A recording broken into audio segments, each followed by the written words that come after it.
राम राम शेतकरी मित्रांनो, आपण आज नवीन जीवामृत कसं बनवायचं हे सांगणार आहोत। तर शेतकरी मित्रांनो, याचे एक विशेष सांगतो, हे आपल्याला केव्हाही वापर करता येतो। याला एक्सपायरी नाही आहे। हे आपण फक्त तयार करायला 7-8 दिवस लागले, 7 दिवसानंतर आपण याला केव्हाही वापर करू शकतोय। याचं जे महत्त्वाचे आहे की आपण वापर थांबवला आहे, तर याच्यामध्ये आपल्याला दर 4-5 दिवसानंतर थोडा थोडा गूळ टाकायचा आहे आणि त्यामधले जीवाणू ॲक्टिव्ह ठेवायचे आहेत।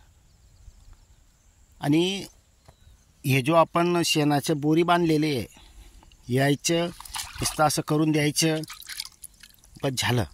म्हणजे याच्यामुळे काय होतं, खालतून वर उकाळा ऑटोमॅटिक येतो आणि हे खालचं जे हलवण्याची प्रक्रिया आहे ती होऊन जाते। त्याच्यामुळे हे आपण केव्हा कधीही वापरू शकतो आणि ॲक्टिव्हपणा राहतो।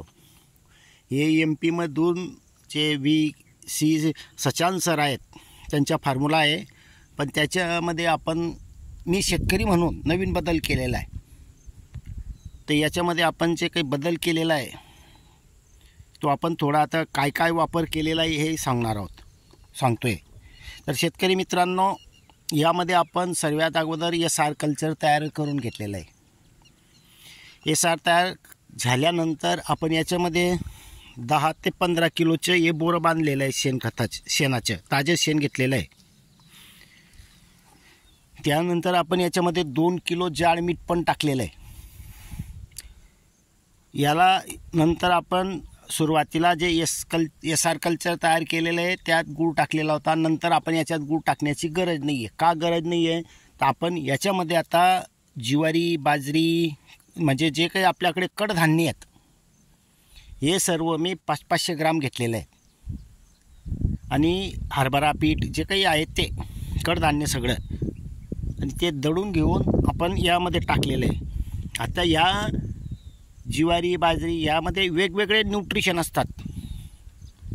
ते न्यूट्रिशन, शेणाचे न्यूट्रिशन, मिठाचं, SR कल्चरचं, आणि आपण जे माती आणलेली आहे, आमच्याकडे नदीकाठावर बल्ले आहेत, तिथे फक्त गुरंढोरं शेळ्या चरायला जातात, तिथं काही एक पीक घेत नाही, तिथून आपण मात्र 1 किलो माती आणलेली आहे।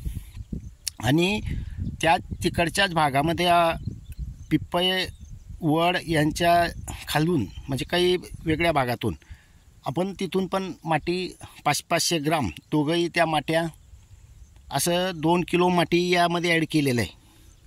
म्हणजे शेतकरी मित्रांनो, इतकं पॉवरफुल बनतं हे। आणि विशेष म्हणजे हे जास्त देण्याची बी गरज पडत नाही। हे समजा एकरी 20-25 लिटर बी दिलं गेलं तरी आपल्या पिकांना क्वालिटी आणतं।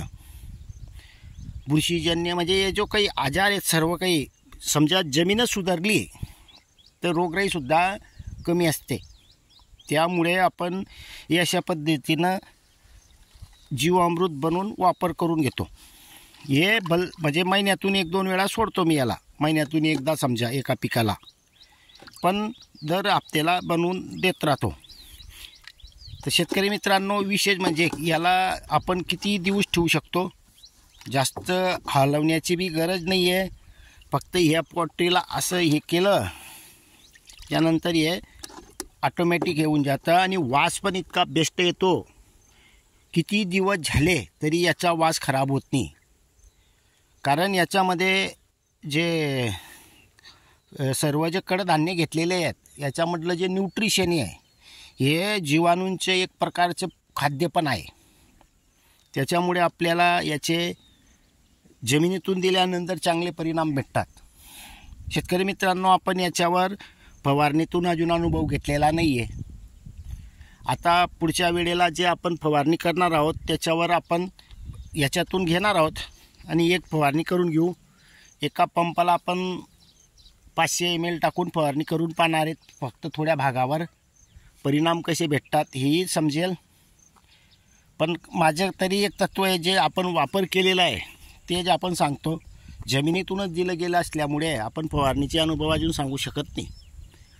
शेतकरी मित्रांनो, जमीन सुधारायची आहे तर नैसर्गिक पद्धतीनं अशा निविष्ठा, जीवामृत, पालापाचोळा अर्क हे बनवून अगर आपण जमिनीतून देतो आहे तर 99% आपला रासायनिकवरचा खर्च कमी होतो आहे, जमीन सुधारते आणि उत्पन्न वाढतं आहे. धन्यवाद.